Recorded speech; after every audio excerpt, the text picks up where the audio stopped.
эфире новости, в студии Анастасия Кобызева. Здравствуйте. Вот главные темы. В Якутске в очередной раз горит городская свалка. Люди жалуются на невыносимый запах. ЕГЭ в дистанционном формате. Возможно ли это? В Рособорнадзоре дали комментарий. Открытый турнир по масс-рестлингу прошел в Москве. Кто вышел на пьедестал почета?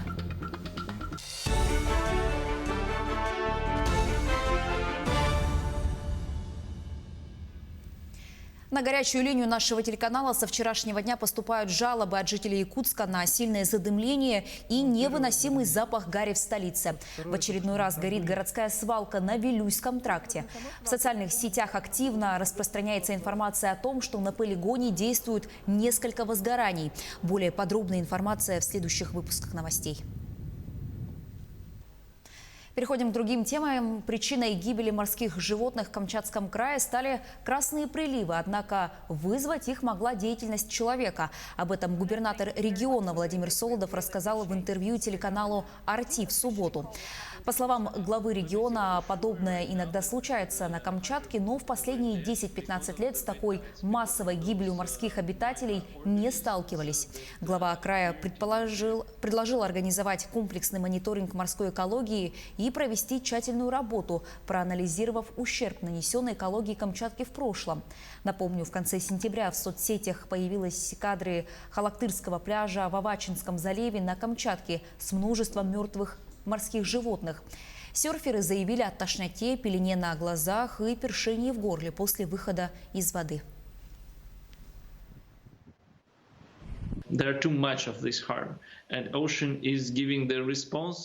Очень много вреда, и океан дает нам ответ и говорит: достаточно, остановись, нужно что-то изменить.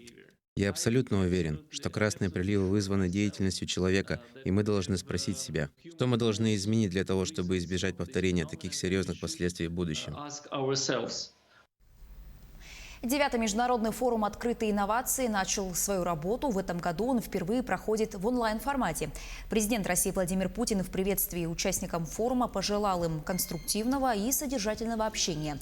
Деловая программа форума «Открытые инновации» включает свыше 100 сессий с участием более 400 российских и зарубежных экспертов.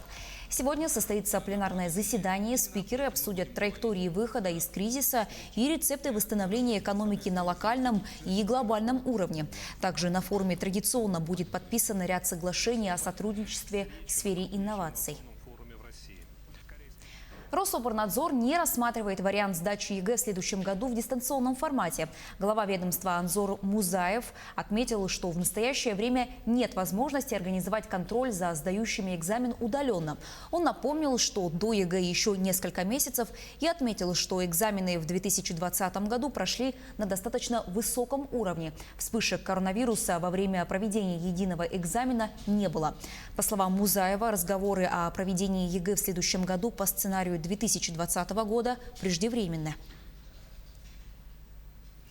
Избран заместитель Координационного совета по предпринимательству при главе республики. Ею стала председатель Союза товаропроизводителей, предпринимателей торговли и потребительского рынка республики Ирина Котенко. Также члены совещательного органа обсудили меры поддержки предпринимателей, которые наиболее пострадали из-за новой коронавирусной инфекции. Глава региона Исаак Николаев озвучил, что региональными мерами поддержки смогли воспользоваться более 500 субъектов малого и среднего предпринимательства на сумму 44 миллиона рублей. В следующем году Алданская центральная библиотека имени Некрасова должна предстать перед посетителями в обновленном виде. Переоборудовать библиотеку поможет участие в национальном проекте «Культура» и грант в 10 миллионов рублей. Руслан Павлов с подробностями. Погрузиться в подводный мир, походить по лабиринтам пещер или залам Третьяковки – все это можно испытать, посетив библиотеку. Новые возможности, приобретенные по гранту республиканской программы «Культура», представила Алданская центральная библиотека имени Некрасова. Вас вокруг не вижу, вижу подводный мир. Все здорово. Новые технологии, библиотеки меняются, шагают в ногу со временем. Здорово. Я думаю, всем это понравится. Модельная библиотека – это название прочно входит в нашу жизнь. Оно продиктовано временем и новыми технологиями, которые меняют наше мировоззрение. Виртуальный киоск, стол, киберкомната и многое другое новое, современное, уже можно опробовать в действии. Ну, поэтому это все и делается, то, что, чтобы библиотека не была в руках именно в телефоне, чтобы люди, независимо там, от возраста, могли приходить к нам и видеть, и пользоваться новыми технологиями, потому что на самом деле не все технологии, которые будут у нас в библиотеке, и сейчас уже есть библиотеки, можно там приобрести дома, и это там дешево, да, грубо говоря. Поэтому, я думаю, это будет пользоваться большим спросом. Создать робота или отпечатать бюст на 3D-принтере, смоделировать простые фигуры или сложные архитектурные детали. Направлений и возможностей в библиотеке стало гораздо больше. Это, конечно, клево. Типа, помимо книг еще можно развиваться в других направлениях, кроме как читать и просвещаться, можно и развивать остальные аспекты своих знаний и мозга. К осени будущего года библиотека преобразится. Она станет своего рода досуговым центром, где можно почитать книгу под ароматный кофе, погрузиться в виртуальный мир космоса или записать собственный музыкальный трек. Мы выиграли 10 миллионов рублей на создание и развитие модельной библиотеки в 2021 году. Она будет у нас полностью модернизирована, приобретено компьютерное оборудование, расширены площади. Будет коворкинг, будет библиокафе, ну и различные игровые площадки, образовательные, информационные, досуговые. В стремительном погружении в цифровой мир библиотеки как храм культуры должны сохранить главное – дать возможность людям собираться вместе по интересам, а современные технологии послужат хорошими помощниками в этом. Руслан Павлов, Алдан. Призвание быть внуком. Житель Новосибирска устроился на необычную работу в клинику. Подробности в следующем сюжете. Быть внуком можно не только для своих бабушек и дедушек, но и просто для пожилых людей. На собственном опыте это решил проверить житель Новосибирска Геннадий Илларионов, откликнувшись на необычную вакансию в офтальмологической клинике. В медучреждении открыли поиск кандидатуры на должность внука для пожилых пациентов. Мы возим из удаленных филиалов в городские пациентов. Вот. Как правило, у них нет сопровождающих, да, а время, которое перед операцией, оно волнительно. То есть сама по себе процедура, для нас она, конечно, обычная, а для человека это переживание. И вот именно так и пришла идея нанять человека, который подаст чашку чая, который поговорит, который поддержит. А решили назвать внуком. Почему? Потому что именно это, на мой взгляд, семейное отношение, да, лучше всего отображает ту теплоту между людьми, которая может быть. Мужчина сразу понял, что это работа для него, потому что любит общаться с детьми и пожилыми людьми. На новую работу Илларионов приходит в операционные дни 3-4 раза в неделю. Я работал в театре теней для детей, то есть показывал театрализованные представления. Еще часто бываю волонтером, ездил в качестве Деда Мороза, поздравлял пожилых людей с Новым годом.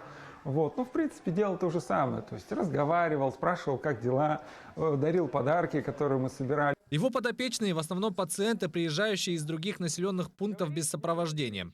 Задача внука – успокоить их перед операцией, поддержать, отвлечь. Для этого мужчина даже читает стихи пожилым людям, а они его благодарят своими аплодисментами в коридоре больницы. Парень молодец, чувствуется, что на своем месте. Вот. Все внимательно слушали его.